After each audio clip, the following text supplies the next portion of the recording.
Want to speak real Swedish from your first lesson? Sign up for your free lifetime account at SwedishPod101.com. There are a lot of people working to learn another language, but there are also a lot of people who grew up speaking 2 or more languages without even thinking about it. If you're able to speak 2 languages, you're bilingual. If you can speak more, you're multilingual. In many countries, being bilingual or multilingual is normal or even expected.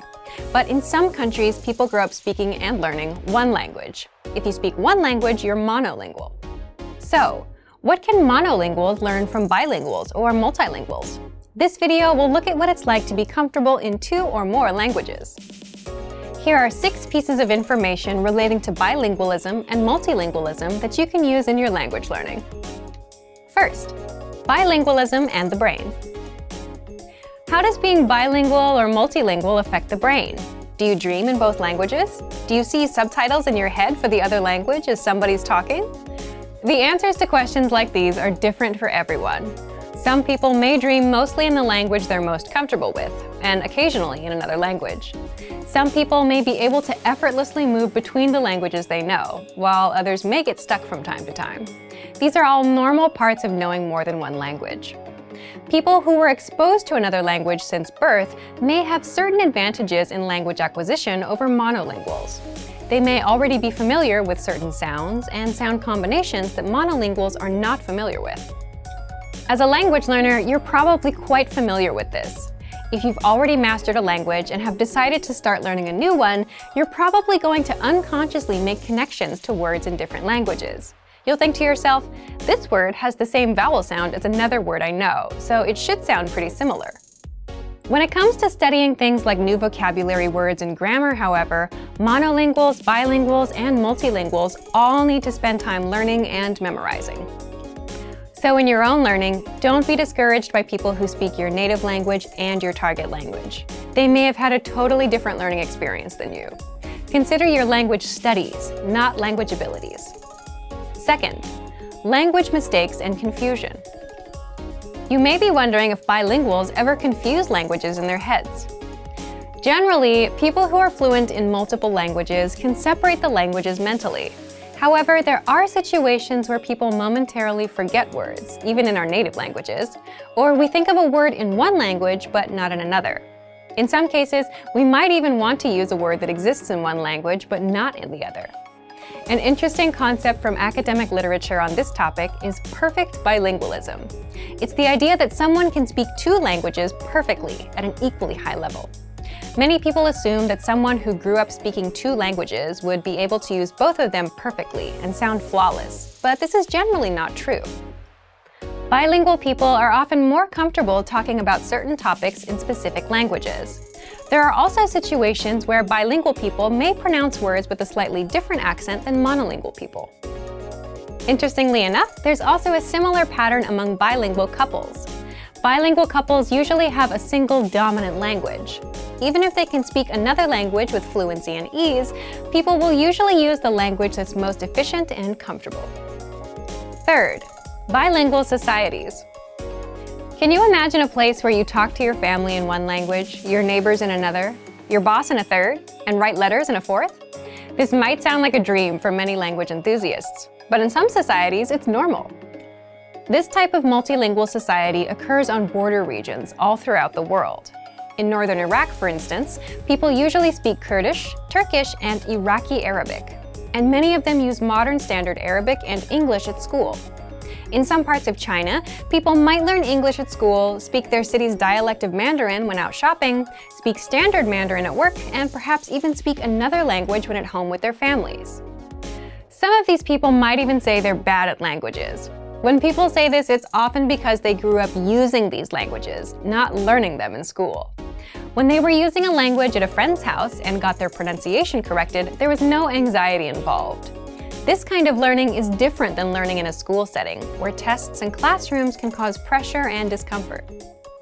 Media exposure plays a huge role, too. Many people around the world are functionally bilingual in English thanks to TV and YouTube. Sometimes parents, even in societies where people speak several languages, will put on educational English videos for kids to watch. But what's even more fun is something that's enjoyable for the kids that's already in English. You can do this too as an adult language learner. There's a time and a place for coursework, but if you're able to shut off the learning part of your brain and simply absorb content you're interested in, you'll be surprised at what you can pick up after a couple of months. Fourth, heritage languages. You might know someone from an immigrant family who speaks a different language at home than they do with everybody else. That language is referred to academically as a heritage language. Basically, a language that someone learned at home without using it very much anywhere else. You can imagine that such an arrangement would produce huge variation in language ability. Some people have heritage languages that they learn from visiting their grandparents once a week. Others learn through rigorous homeschooling routines enforced by their parents. Heritage learners often have some marked differences in their speech compared to speakers who grew up in a monolingual environment. They might have an accent that's affected by the dominant language they grew up with, or they might feel uncomfortable using some grammar or vocabulary that they're not as familiar with. But on the other hand, they might be able to smoothly use things like tone, grammatical gender, and other aspects of language that are extremely difficult for learners to master. Their listening comprehension is also likely good. Another big difference is in reading and writing. You probably don't remember, but reading and writing took time to learn. It may be difficult to motivate yourself or a child to learn to read or write in a new language, especially if that language has a different and complicated script. We may be tempted to rely on the reading and writing skills we already have instead of learning something new. If you have a heritage language and you're working on reactivating it, be kind to yourself. Maybe you feel like you should know how to read or write in your heritage language, but you don't. And that's okay.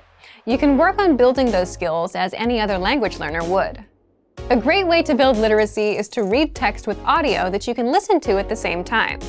You can use the lesson notes from our language learning program or watch videos with subtitles. This is easy to do from the comfort of your home. Fifth, gaining fluency in a second language. There's a lot of divided discussion about whether it's possible to learn a language to a native level. It's important to consider what native level means. Maybe a native speaker of your target language can talk about their work flawlessly, but they can't speak in depth about a topic beyond their field. You don't expect yourself to be able to talk about absolutely everything with 100% perfection in your native language, so don't expect that you'll magically be able to communicate perfectly in the language you're learning either. Moreover, it's important to remember that nobody speaks flawlessly all the time. We all make mistakes, and we know how to correct ourselves and clarify information. The best speakers in the world make mistakes, even on stage. Everybody's stumbled over their words before. Does that mean they're not fluent in their own language? Of course not. You can do some amazing things to get a native-like accent in a foreign language, but they all take a great deal of work. Lots of people convince others that they're native speakers for the first few minutes of conversation. Does it really matter if you end up making mistakes after 40 seconds? 40 minutes? Remember, the perfect speech is not required to speak like a native. As we've talked about in this video, lots of bilingual and multilingual people have strengths and weaknesses too. Sixth, can a bilingual person forget a language? Language skills can deteriorate over time if they're not used. If you're very busy with one language and rarely use the other, you might see a drop in your abilities in the language you don't use as often. Completely forgetting a language takes a very long time, though. While you might forget a word here and there in one language, you likely won't lose a language completely unless you don't use it for decades. This is something to think about for anyone who is considering spending their life in another country. Make sure to keep your language skills up. Otherwise, as time goes on, things may be harder and harder to remember. Being bilingual or multilingual is pretty interesting. A lot of language learners compare themselves to bilinguals or multilinguals. Remember that bilingual and multilingual people put in work too, when they were kids. So don't feel discouraged if it seems like your own learning is slow. It simply takes time, and that's true for everyone. For even more tips and information related to language learning, check out our complete language learning program. Sign up for your free lifetime account by clicking on the link in the description. Get tons of resources to have you speaking in your target language. And if you enjoyed these tips, hit the like button, share the video with anyone who's trying to learn a new language, and subscribe to our channel. We release new videos every week. I'll see you next time. Bye! Want to speed up your language learning? Take your very first lesson with us. You'll start speaking in minutes and master real conversations. Sign up for your free lifetime account. Just click the link in the description.